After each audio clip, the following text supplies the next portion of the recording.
Bonjour et bienvenue dans cette vidéo. Nous allons voir comment créer un serveur HTTP basique avec Node.js sans l'utilisation de framework externe, juste avec les modules que Node.js nous propose. Alors pour cela, il va falloir qu'on écrive déjà quelques lignes de code. Alors nous allons commencer à faire cela en apportant quelques librairies, comme la librairie HTTP et la librairie FS File System. Alors pour cela, je vais déclarer une constante que je vais nommer HTTP.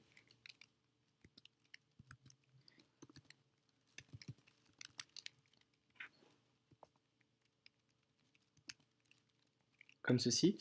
Et là, je vais marquer HTTP pour pouvoir importer le module HTTP que Node.js nous fournit au préalable. Alors ensuite, je vais devoir déclarer une autre constante que je vais appeler fs pour file system. Et cette fois, je vais appeler fs. Voilà. Alors pour créer notre serveur, nous allons taper http://create server. Et cette méthode-là va prendre en paramètre une fonction, function,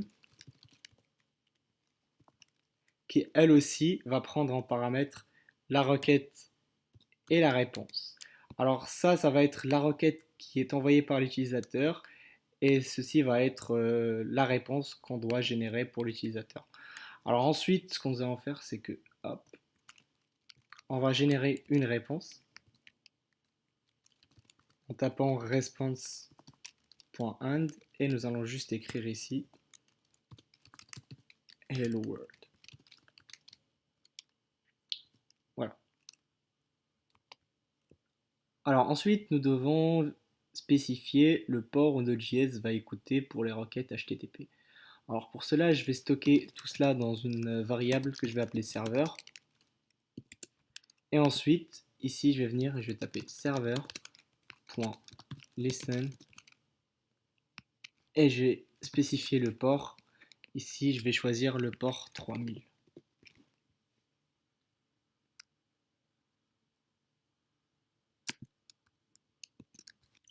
Ensuite, pour voir si tout cela fonctionne, je vais aller sur mon terminal, sur mon dossier, et là, je vais taper node, le nom de mon fichier, index.js, je l'exécute. Là, normalement, tout a l'air de se passer bien. Donc, je vais aller sur le navigateur. Alors ensuite, si vous avez envie d'envoyer un fichier HTML à l'utilisateur au lieu du texte, eh ben c'est facile, vous allez créer un fichier HTML et pour cela, nous allons utiliser fs. Alors fs.readFile. Alors cette méthode va prendre en premier paramètre l'emplacement du fichier qui est à la racine et en deuxième paramètre prendre une fonction. Et cette fonction va prendre deux paramètres, l'erreur et un buffer qui sera les données de votre fichier HTML. Ensuite, nous allons renvoyer tout ça à l'utilisateur. Pour cela, c'est response.end et notre buffer qui est data. Ensuite, j'enregistre, je vais sur mon terminal, j'exécute mon serveur. Et là, si je vais sur localhost port 3000, je vois bien que j'ai homepage. Donc tout marche très très bien.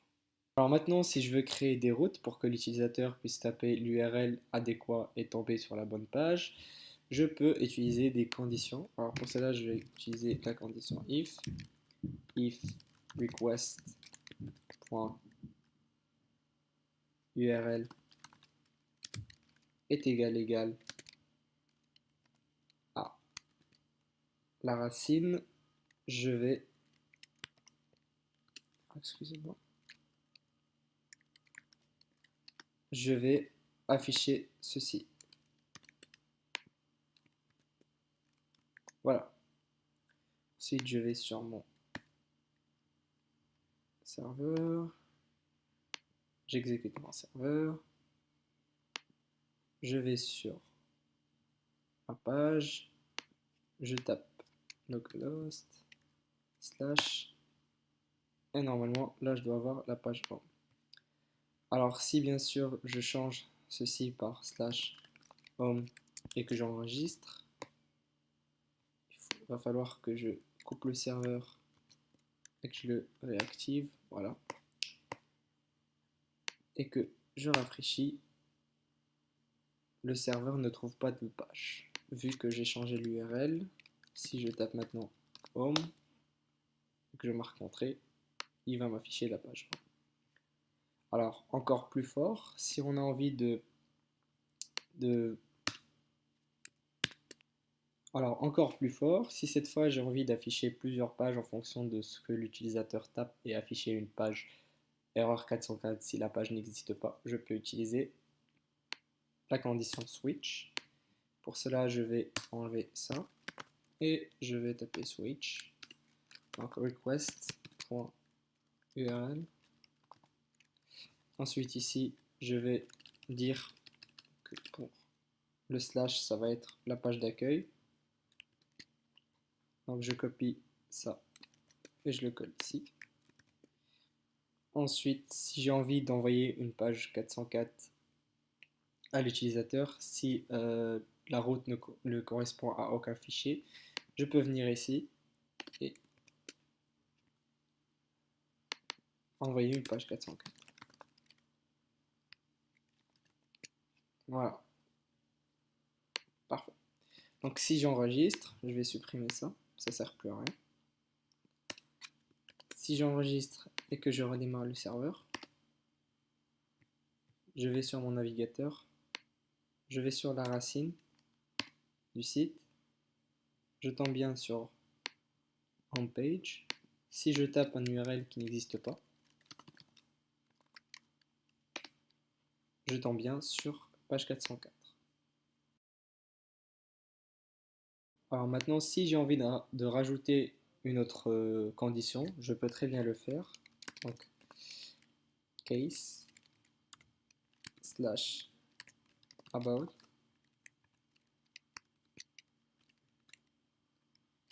Je vais copier-coller le code ici. Je colle, je change page 404 par about.html. Ensuite, j'oublie pas de rajouter un break. Voilà. Donc, si je vais sur le terminal, je démarre mon serveur, je vais sur mon navigateur. Donc là, j'ai bien homepage. Donc si je tape about, j'ai bien la page about. Et si je tape n'importe quoi après le slash, ça me met une page 404. Voilà.